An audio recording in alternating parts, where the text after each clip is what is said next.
చల్లగా వర్ధిల్లుము. మీ పేరు మీ ఊరు ఒకసారి మాతో చెప్పండి. చూడమ్మా, ఈ సభలో మా పూర్వస్థితి మా వృత్తం చెప్పుకుంటున్నావు కదా. మా పట్టణము మత్స్యపట్నం అంటున్నారు. మత్స్యపట్నం. అవును. మీ పేరు? నా పేరు సుదీష్ణాదేవి అంటున్నారు. అవునమ్మా. మీ ఉండే ఊరు చెప్పింది కదరా, మత్స్యనగరం అంటున్నారు. మర్చిపోయినా అది నా కళల దాసీకాంతం చూసి మోదులు పెంచుకున్నావా? దాని మీదనే పానం కొట్టుకుంటాంది కానీ అది నన్ను కాంత పాపరోగం ఆడవాళ్ళు కానీ. సరే, నా భర్త పేరు అడుగుతున్నావా? చెప్పండి. నా భర్త పేరు విరాట మహారాజు అంటున్నారు. అంటే విరాట మహారాజు కానీ విరాట కోయిలు కాదు, విరాట్ మహారాజు అంటున్నారు. సరే, నేను కోయిలే అనుకుంటా. అలా అనుకుంటావో తెలిస్తే నీకు ముందు ఆ మాట చెప్పుంచాను. సరే కానీ నాకు ఒక కొడుకు ఒక కూతురు ఉంది. ఒక బిడ్డ. సరే, ఉత్తర మహారాజు అయిన నా కుమారుడు, ఉత్తరి నాకు కుమార్తె అంటున్నారు. సరే, కొడుకేనా? ఉత్తరుడు నా కొడుకే. సందేహమా? ఎందుకు? ఆయన బాగా చెప్తాడమ్మా. మొత్తం ఏం చేశాడా? ఉత్తర పనులు మొత్తం పెద్ద పనులే చేసేది. వాని పెద్దల పనులు నువ్వే చేసావు. వాని పెద్దల పనులు నువ్వే చేసినావు అంటున్నా. నేను ఎక్కడన్నా ఈ గుడి కాడ చూస్తాను నేను రోజు.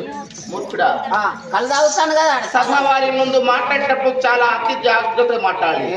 సభ కల్పతరం వంది వేద శాఖోప జీవితం శాస్త్ర పుష్పాణ సమాయుక్తం విద్వత్ భ్రమర శోభితం అన్నారు. సభ కల్ప వృక్షం లాంటిది. కల్ప వృక్షానికి ఎన్ని కొమ్మలు ఉంటాయి, ఎన్ని ఆకులు ఉంటాయో, ఇట్టి సభలో ఉన్న కవులు, గాయకులు, పండితులు, ధ్వంసులు ఎంతో మంది కూర్చొని ఉంటారు కదా. అట్టి వారి ముందు చాలా జాగ్రత్త మాటలు నేర్చుకోలేకుండా నీ నోరు ఈ వ్రతం చేస్తాను. జాగ్రత్తగా ఉంటా. శుద్ధిరా, నువ్వు ఎంత చెప్పినా నేను శరవాకైన మనిషి కొట్టి పనులు అదే చేస్తావాళ్ళట్టు. అంతే. చూడు మంత్రి, మాకు భోగభాగ్యాలు చాలా ఉన్నాయి. మా పనిచారకులు నా వెంట ఉండే వాళ్ళు చాలా ఉన్నారు. ఎందుకంటే అతిగా సంపదన ఉన్న వారికి ఏమి కావాలంటే తోడుగా సేవకావృత్తి చేసే వారికి కావాలి కదా. అందువల్ల ఎవరు వచ్చారు అమ్మా? ఇలా ఎవరో వచ్చారని పిలిచావు. దేని కారణం? మన ఇంటికి ఎవరు వచ్చారమ్మా? ఎవరో కానీ నాకు తెలియదమ్మా, కానీ వచ్చింది ఆమె. సరే, మరి ఎవరు కానీ ప్రవేశపెట్టండి.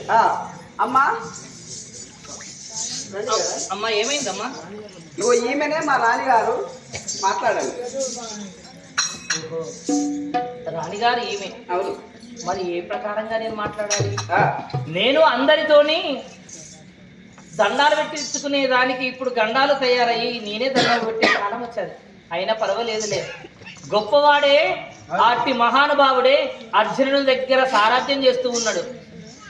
నేనెంత అయినా పర్వాలేదు. అమ్మా, ఎవరమ్మా మీరు?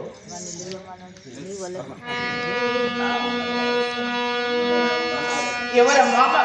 తీసుకొచ్చారు. అమ్మా, నాకు మాట కాస్త వినండి.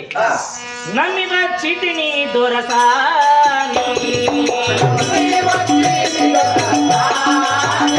అయ్యో నమ్మిన చీటిని దొరసాని,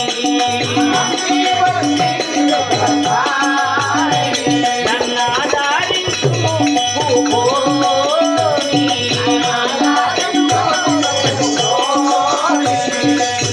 స్వర్ణతోడు నన్ను ఏలవై సమయమందున నన్ను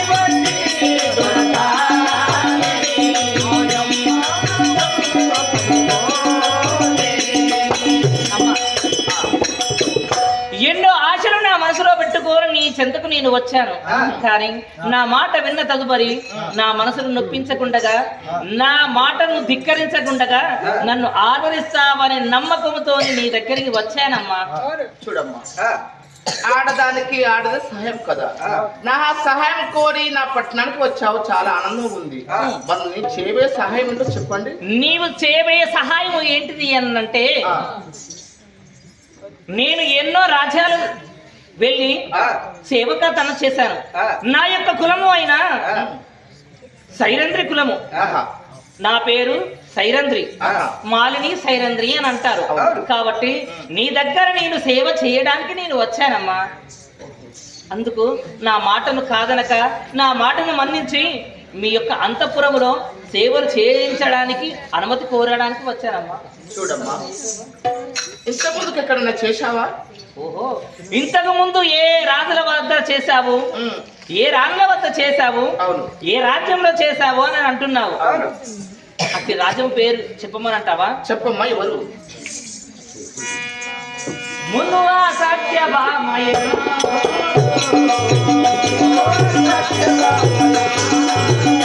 అమ్మా మునువా సత్యభామయ,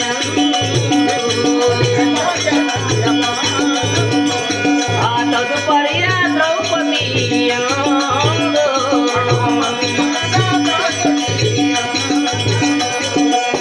సేవ చేసి చేరగని వస్తున్నమ్మా.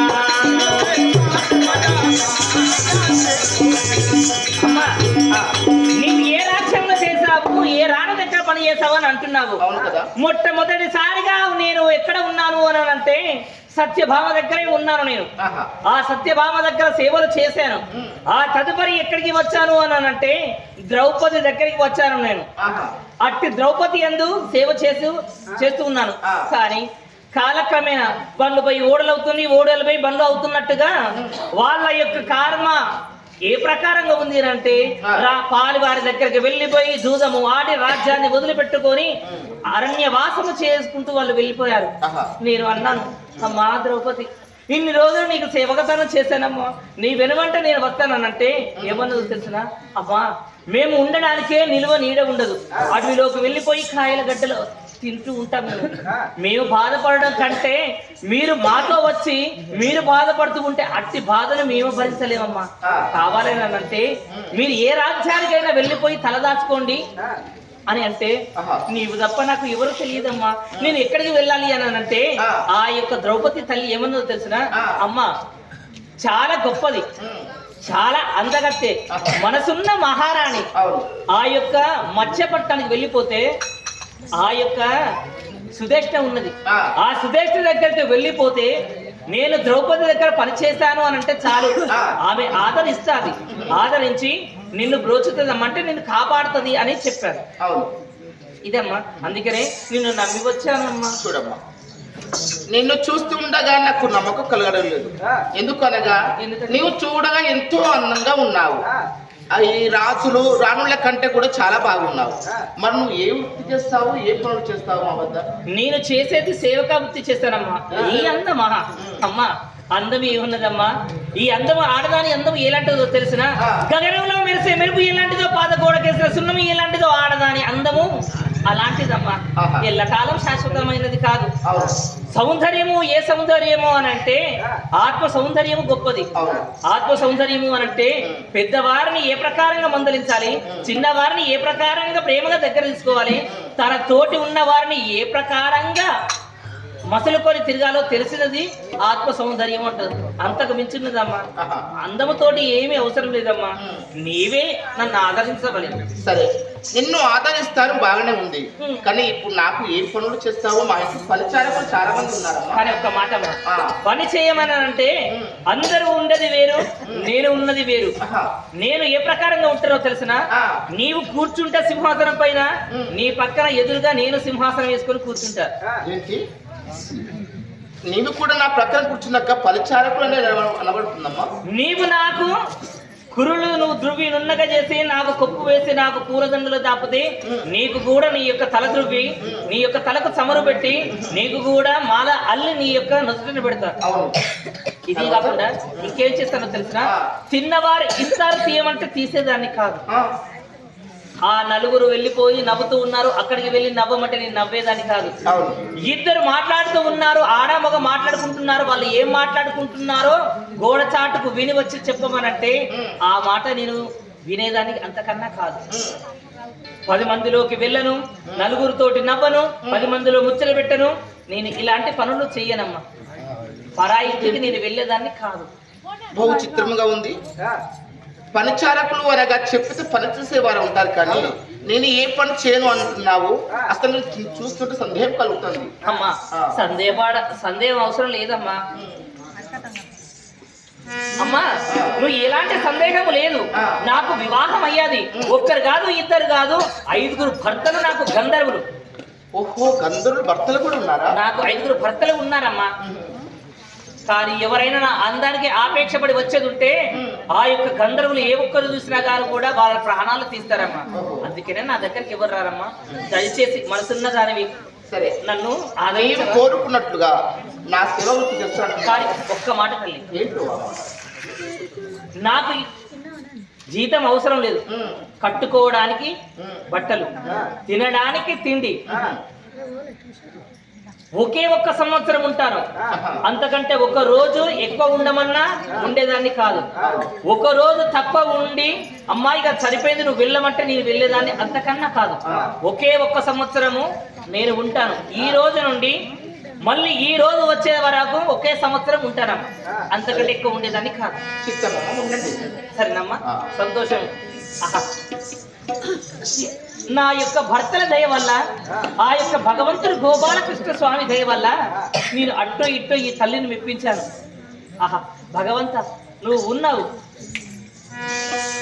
శివుడే దైవమో ఎవరిని కొలువమో, శివుడే దైవమో ఎవరిని కొలువమో, అవనిలోన అంతకన్నా అధికులెవరో.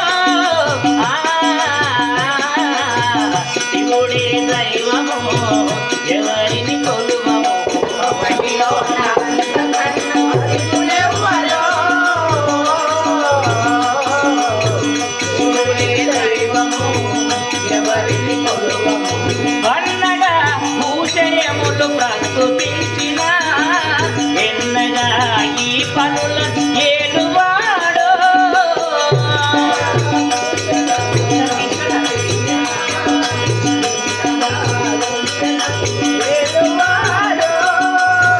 సండము దేవరా నిండుగా బ్రోవరా, దండిగా మా పైన దయను చూపరా. శివుడే దైవము ఎవరికి కొలువము, అవనిలోన అంతకన్నా అధికులెవరో.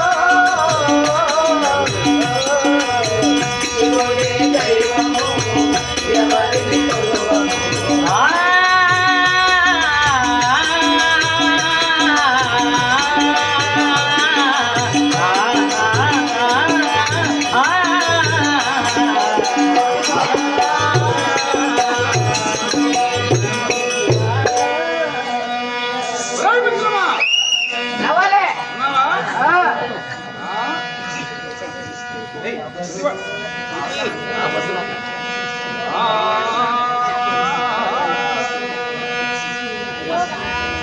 తలచెద బ్రహ్మదేవ తలచెద పూర్వక వేంద్రుల తలచెద విద్యలెత్తిన గురువు తలచెద రామ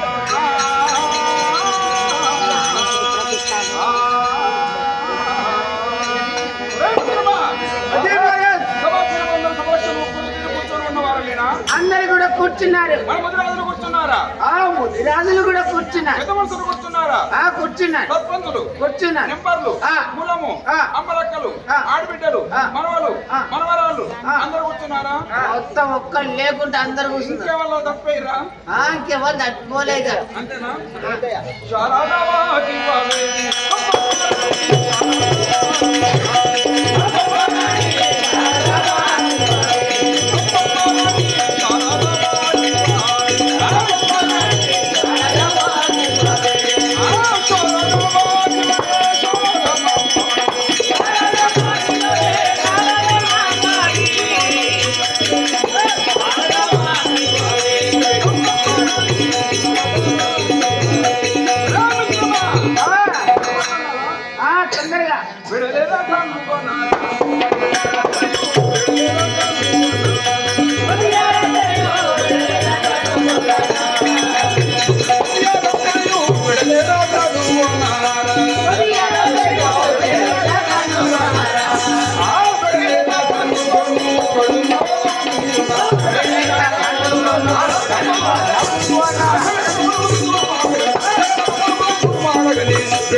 ఇదే వందన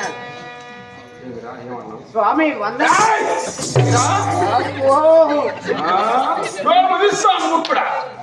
ఇంత కోప గిచ్చుకుంటే ఎట్లా?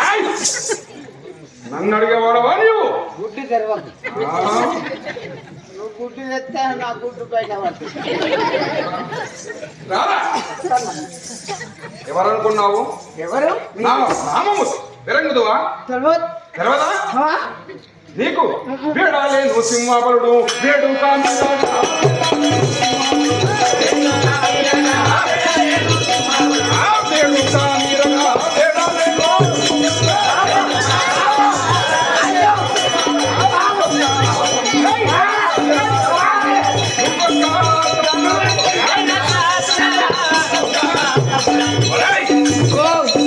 నామం పైన కీచకుడు అంటారు తగ్గలకు లేదు అన్నం పెట్టా తండ్రి దగ్గర కాదు గుడ్డు తెరవకండి నూటొక్క తమ్ములకు ఆకృతి ఉండదు మా తండ్రి కేకయ్య రాదు మా తల్లి కేకయ్య రాని నా పేరు తీసుకొమ్మంటారు